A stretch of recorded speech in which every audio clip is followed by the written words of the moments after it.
Anda menyaksikan Kompas Bisnis, Saudara, bersama saya Yan Rahman. Kompas Bisnis hari ini mengangkat topik jagung usut investasi Telkom. Ada apa? Ya, Kejaksaan Agung menyatakan tengah menyelidiki investasi PT Telkom Indonesia di Gotoh. Kepala Pusat Penerangan Hukum atau Kapus Penkum Kejagung Republik Indonesia, Anang Supriyatna, ini membenarkan kabar penyelidikan ini. Namun Anang belum menjelaskan secara rinci terkait duduk perkara ini maupun siapa saja pihak-pihak yang sudah diperiksa. Perlu diketahui, Saudara, sebelumnya Telkom melakukan investasi di Gotoh pada tahun 2020, tepatnya pada PT Aplikasi Karya Anak Bangsa atau Gojek. Kala itu investasi dalam bentuk obligasi konversi tanpa bunga setara 2,1 triliun rupiah per 31 Desember 2020. Lalu, apa yang salah dari investasi ini sehingga Kejaksaan Agung harus menyelidikinya? Berikut keterangan lebih lengkap dari Kapus Penkum Kejagung RI, Anang Supriyatna. Kami terkait adanya investasi Telkom ke Gotoh ya. Terkait investasi Telkom ke Gotoh masih dalam tahap penyelidikan. Ini masih sifatnya masih tertutup. Berarti sudah dilidik ya? Penyelidikan. Ya, Saudara, sebelum bahas investasi nyangkut, kita pahami dulu bagaimana kinerja keuangan dari Telkom berikut ini. Mengacu pada laporan keuangan Telkom kuartal 3 tahun 2025, sepanjang Januari hingga September, Telkom mengantongi pendapatan 109,61 triliun rupiah, turun 2,31% dibandingkan pendapatan pada kuartal 3 tahun 2024 sebesar 112,22 triliun rupiah. Bahkan, Saudara, jika dibandingkan dengan 2 tahun lalu, ini yakni per September 2023 pendapatannya masih lebih besar, yaitu 111,3 triliun rupiah. Pendapatan tahun 2025 ini berasal dari segmen data internet dan IT service sebesar 64,8 triliun, IndiHome 19,73 triliun rupiah, dan sisanya berasal dari interkoneksi, SMS hingga jasa telekomunikasi lainnya. Sementara itu, laba bersih Telkom per September 2025 juga turun, Saudara, 10,69% dibandingkan tahun 2024, dari 17,67 triliun rupiah menjadi 15,78 triliun rupiah. Bahkan, laba bersih pada kuartal 3 tahun ini jauh lebih kecil dibandingkan periode yang sama tahun 2023 sebesar 19,5 triliun rupiah.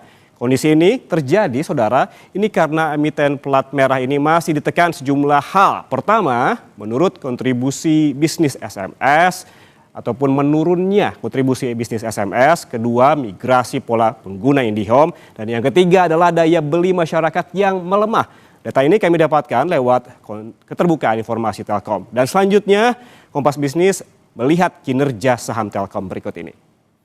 Ini dia, Saudara, kinerja saham pada tahun 2025 sebetulnya tidak bisa dibilang jelek karena naik sebesar 33,70%.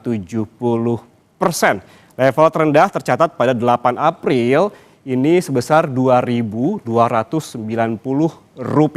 Emiten ini terus melonjak hingga 14 Agustus. Inilah lonjakan paling tinggi di tahun ini, berada di level Rp3.420. Namun setelah laporan keuangan di kuartal 3 diumumkan, pasar merespons negatif hingga Telkom berada di level 3.210.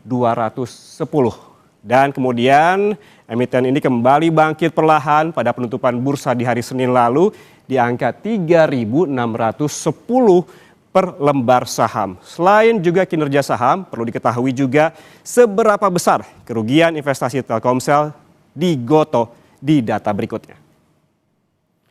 Nah, berikut ini, Saudara, Kompas Bisnis ambil penjelasan investasi Telkomsel ke Gotoh dari laporan keuangan Telkom yang tidak diaudit di Bursa Efek Indonesia pertanggal 30 September 2025 dan juga 2024. Telkomsel ini menilai nilai wajar investasi di Gotoh menggunakan level 1 berdasarkan nilai pasar Gotoh masing-masing sebesar Rp54 dan juga Rp66 per lembar saham.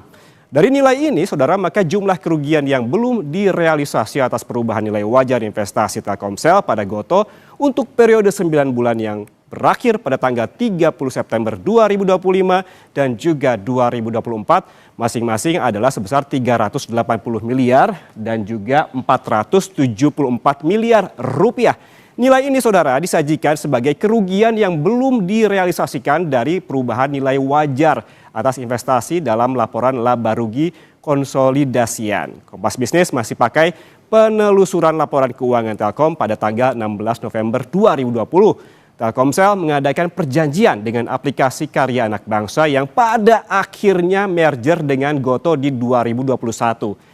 Investasi dalam bentuk obligasi konversi tanpa bunga sebesar 150 juta dolar atau sebesar 2 triliun rupiah lebih per 31 Desember 2021. Telkomsel menilai nilai wajar investasi di Goto setelah stock split adalah Rp375 per lembar saham. Lalu kemana lagi investasi Telkom nyangkut atau merugi? Kompas Bisnis ke data selanjutnya, kita lihat. Ya ini dia. Saudara, Omni Inovasi Indonesia atau punya kode saham Tele dinyatakan pilot oleh Pengadilan Niaga Jakarta Pusat pada 9 Oktober 2025. Kita ini nggak bahas tentang Omninya, namun investasi Telkomnya yang ternyata nyangkut.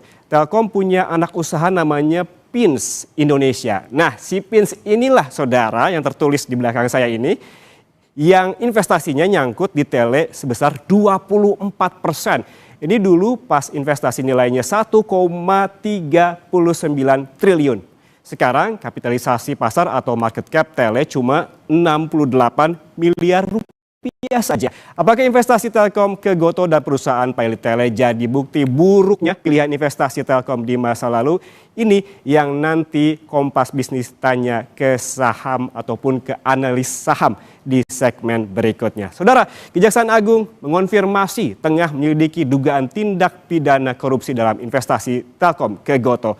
Kejagung menduga ada perbuatan melawan hukum dalam investasi ini, tapi di sisi lain investasi Telkom juga nyangkut di perusahaan pilot bernama Omni Inovasi Indonesia atau Tele. Kompas Bisnis nanti akan membahasnya, usai jeda, tetaplah bersama kami.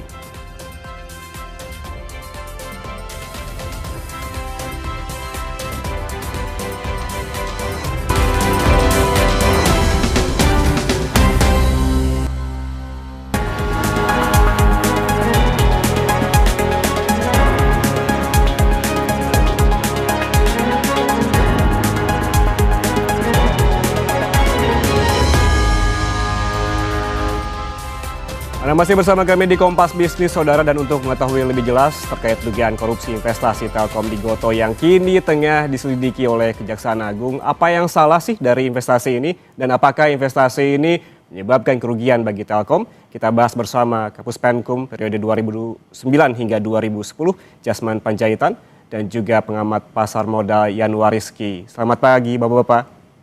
Pagi Pak. Selamat pagi.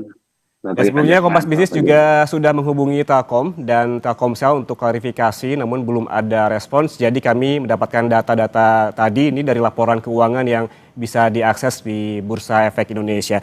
Saya ke Pak Jasman terlebih dahulu. Pak Jasman, ini biasanya dalam penyelidikan soal investasi, begitu apa saja sih poin-poin penting yang dicurigai oleh Kejaksaan Agung yang biasa menjadi poin pemeriksaan?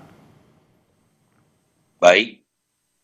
Jadi ini setiap perusahaan yang sudah tergolong perusahaan terbuka, ya, mereka harus hati-hati. Hati-hati. Jangan sampai nanti bahwa perusahaan itu merugi akibat daripada investasi yang tidak hati-hati. Ya, kuncinya di sini adalah hati-hati. Oke. Jangan sembarangan yang mengakibatkan kerugian negara.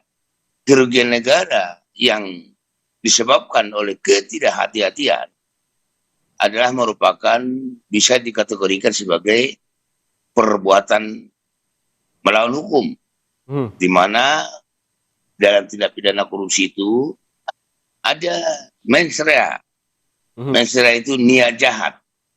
Ya, niat jahat yang kemudian diwujudkan dalam bentuk actus reus, yaitu investasi yang tidak hati-hati.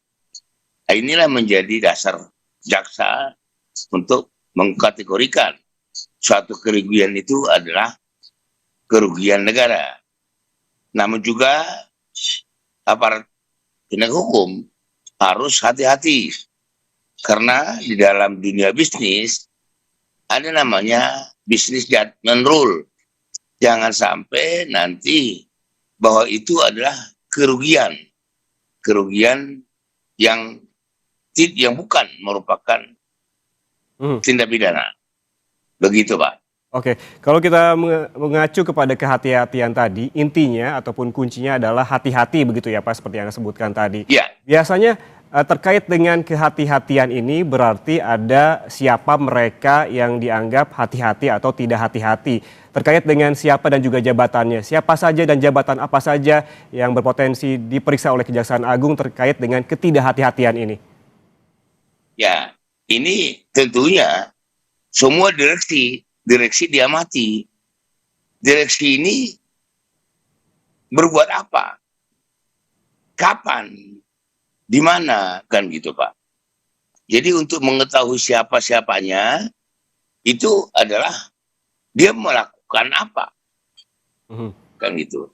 Tadi saya ulangi lagi, bahwa kalau dia tidak hati-hati, mengakibatkan kerugian, maka itu dapat dikategorikan sebagai tindak pidana korupsi. Begitu, Pak.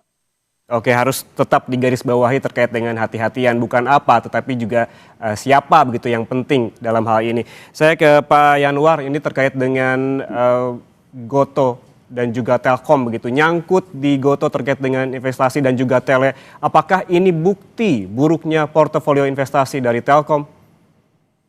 Ya, gini ya. Jadi saya mungkin ingin melanjutkan apa yang dikatakan oleh Pak Jasman tadi ya. Jadi di mana sih sebetulnya perbuatan melawan hukumnya? Nah, kalau terkait dengan perusahaan terbuka ya TBK gitu ya. Ini adanya di Undang-Undang Pasar Modal, di Undang-Undang Nomor 8 tahun 95 tentang pasar modal. Jadi yang disebut dengan mens rea ataupun juga perbuatan melawan hukum itu jika terjadi transaksi benturan konflik kepentingan. Nah, kemudian ada unsur berikutnya lagi adalah ada yang diuntungkan. Kalau yang diuntungkan itu aparat negara, yaitu korupsi, seperti katakan Pak Jasman. Tapi bisa saja tidak ada yang diuntungkan, tapi ada yang dirugikan. Yang dirugikan itu siapa? Publik, gitu ya. Nah, kemudian apa indikasi bahwa transaksi benturan konflik kepentingan itu terjadi? Yang pertama di pasal 1 Undang-Undang Nomor 8 sangat jelas. Adanya posisi afiliasi. Jadi afiliasi itu apabila aksi korporasinya dilakukan di Telkom dan juga di Telkom dalam hal ini mengkonsolidasikan laporan keuangan Telkomsel. Jadi sebetulnya pengendalian penuh terhadap Telkomsel itu ada di Telkom. Nah, kemudian Telkom juga mengendalikan penuh Tele. Jadi kebijakan untuk investasi di anak perusahaan itu juga ada di Telkom.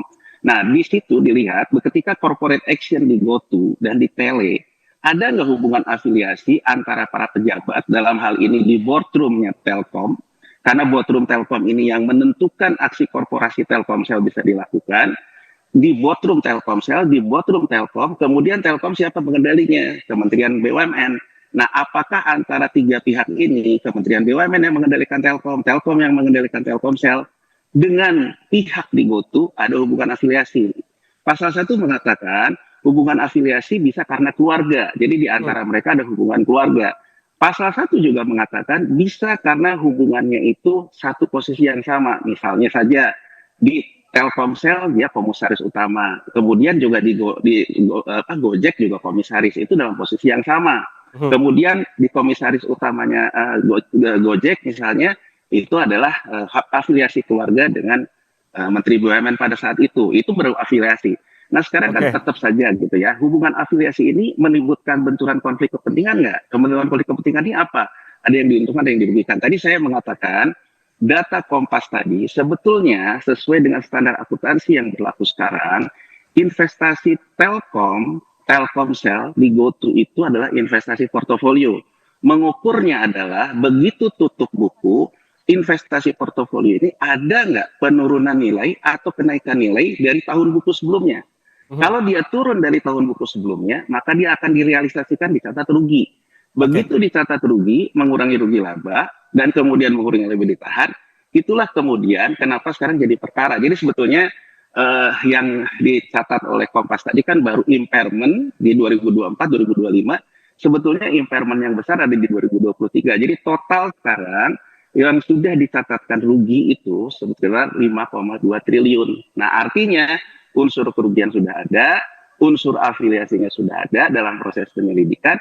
Nah, untuk memunculkan unsur-unsur yang lainnya, yaitu memang haknya penegak hukum, dalam ini Kejaksaan Agung. Oke, Pak Yanuar, berarti ini Anda menyebutkan ada potensi konflik kepentingan terkait dengan keluarga dalam kasus ini? Keluarga dan juga terkait dengan posisi yang sama di dua perusahaan. Kemudian ada juga salah satu komisaris Telkom yang juga dia menjadi lawyernya dari merger Gojek Tokopedia. Jadi hubungan afiliasinya terdiri dari keluarga, kemudian hubungan profesi itu karena dia jadi lawyer, dia juga komisaris di Telkom, dan kemudian ada satu yang memang dia komisaris di Telkomsel, juga komisaris di Gojeknya. Oke, baik. Nah, Apabila kita melihat juga dengan investasinya yang nyangkut ini, apakah ini juga kalau kita berbicara fundamental begitu, akan mempengaruhi laba rugi dari Telkom? oh sangat. Jadi sebetulnya kalau kita lihat ya ketika 2023, kalau kita lihat laporan keuangan Telkom di rugi labanya, impairment itu sudah terjadi, Mas. Jadi ada di rugi laba itu rugi penurunan nilai investasi. Nah, kalau rugi penurunan investasi itu berarti laba usaha Telkom akan terkurangi. Jadi misalnya di 2023 yang besar sekitar 4,2 triliun, dia terkurangi. Kalau laba usahanya terkurangi, berarti kan dividen pemerintah pun terkurangi. Dan kemudian itu akan masuk ke laba ditahan di rekening ekuitas. Rekening ekuitas akan mengurangi juga potensi modal negara. Nah, yang jadi masalah adalah sebetulnya Telkom ini gede, Mas. Jadi gini loh, saya ingin memberikan gambarannya. Investasi di GoTo ini bentuknya kan obligasi konversi yang kemudian dilakukan menjadi hak right ketika merger Gojek Tokopedia terjadi. Nah, ini kenapa menjadi transaksi material? Karena sesuai dengan standar akuntansi nomor 22, begitu merger ada yang setuju dengan revaluasi baru, maka seluruh harga sahamnya naik, dan masuknya Telkomsel membuat harga satu perak jadi 260 dan kemudian yang keluar exit. Berarti ada yang diuntungkan. Ada orang yang kemudian exit dari situ akibat aksi korporasi dari Telkom. Nah, jadi kalau sekarang kita lihat dari konstruksi itu sebetulnya kenapa dipilih Telkomsel? Karena Telkomsel itu adalah sekitar 70-80% dari isinya laporan keuangan Telkom. Nah, angka 6,4 triliun itu ya yang diberikan oleh Telkomsel ke GoTo itu hanya sekitar 8, sekian persen dari pendapatan Telkomsel. Jadi saya ingin menjawab pertanyaan Kompas, intinya adalah ini persoalan jago-jago aja pilih BUMN mana yang nyuntik. Kalau BUMN yang kemudian labanya tebal, kena impairment 5,4 itu nggak terlalu terasa, Mas, karena pendapatan dia saja secara konsolidasi sudah 35T gitu loh. Jadi artinya ini pintar-pintar memilih itu, tapi kan yang namanya perbuatan melawan hukum tetap perbuatan melawan hukum. Menarik sebetulnya kalau kita lihat juga terkait dengan pembahasan tadi ada soal akarnya dulu, awalnya dulu terkait juga tadi sempat disinggung obligasi konversi. Sebetulnya barang apa sih ini begitu? Dan juga kita tanyakan ke Pak Jasman terkait juga apakah selain Telkom, apakah mungkin Kejagung juga memeriksa pihak ketiga misalkan perusahaan sekuritas? Namun Bapak-Bapak jangan dijawab dulu, kita akan kembali sesaat lagi tetap bersama kami di Kompas Bisnis.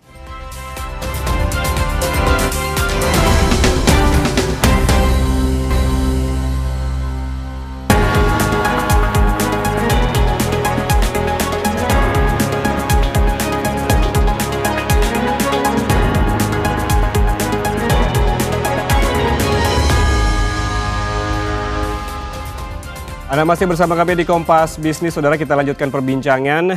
Pak Jasman, kita tadi sempat mempertanyakan terkait apakah selain Telkom, apakah mungkin begitu Kejaksaan Agung juga memeriksa pihak-pihak ketiga, misalkan perusahaan sekuritas begitu terkait dengan kasus investasi Telkom di GoTo? Ya, bisa saja Pak. Ada orang yang mempunyai otoritas, ya, bisa saja yang bisa mengintervensi Telkom. Nah, tentunya ada yang inilah yang kita katakan tadi, seharusnya tujuan perusahaan itu kan adalah untuk mencari keuntungan yang sebesar-besarnya. Ternyata karena ada intervensi dari pihak tertentu, ya, yang punya otoritas yang bisa mempengaruhi Telkom, maka tindakan investasi itu menjadi merugikan perusahaan gitu Pak. Jadi intinya bisa saja bisa saja. Nanti tentunya Kejaksaan Agung yang punya kewenangan untuk melakukan penyelidikan, yang mengetahui itu siapa gitu Pak.